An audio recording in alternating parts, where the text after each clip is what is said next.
Rajkot range IGP Shri Ashok Kumar Yadav સાહેબ દ્વારા આગામી તહેવારોને ધ્યાનમાં લઈ અને પ્રોહી અને જુગારની બધી ઉપર વોચ રાખવા માટે સૂચના કરેલ, જે અનુસંધાને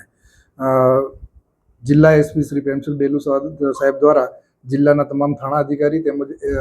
જિલ્લાની તમામ બ્રાન્ચોને જરૂરી સૂચન કરેલ કે આગામી દિવસોની અંદર આવી પ્રવૃત્તિ બિલકુલ નેસ્ત નાબૂદ થાય, જે અન્વયે એલસીબી પીઆઈ અને તેના સ્ટાફ દ્વારા હકીકત મેળવી અને ધ્રોલ તાલુકાના ધરમપુર ગામની સીમની અંદર ગઈકાલ ઇંગ્લિશ દારૂના કટિંગ ઉપર રેડ કરેલ, જે રેડની અંદર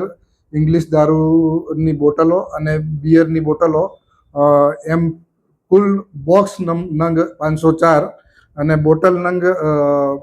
4668 અને બિયરના 2760 મળી કુલ 1,28,91,000નો મુદ્દામાલ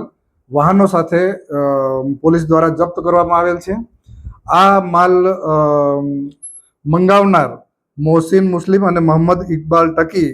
નાઓએ મંગાવી અને ધરમપુરના અજયભાઈ ધીરુભાઈ રાઠોડની વાડીની અંદર કટિંગ કરેલ છે. આ કટિંગવાળી જગ્યા ઉપરથી એલસીબી ટીમ દ્વારા ચેતનભાઈ હરજીભાઈ પરમાર અને સંજયભાઈ કારાભાઈ આસંદ્રા નાઓની ધરપકડ કરવામાં આવેલ છે. આ લોકોની પૂછપરછ દરમિયાન તેમજ આ સ્થળ ઉપરથી મળેલ વાહનો મળી કુલ 14 આરોપીઓ વિરુદ્ધમાં ગુનો દાખલ કરવામાં આવેલ છે અને આ ગુનાની તપાસ હાલ કાલાવાડ ગ્રામ્ય પીઆઈ શ્રી નાઓ કરી રહેલ છે. આ કેસ કરવામાં એલસીબીના પીઆઈ શ્રી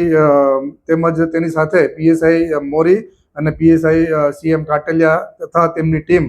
દિલીપભાઈ કાસમભાઈ અને યુવરાજસિંહ મયુરસિંહ વર્મા અને ઋષિરાજસિંહ નાવે મળી અને કાર્યવાહી કરેલ છે.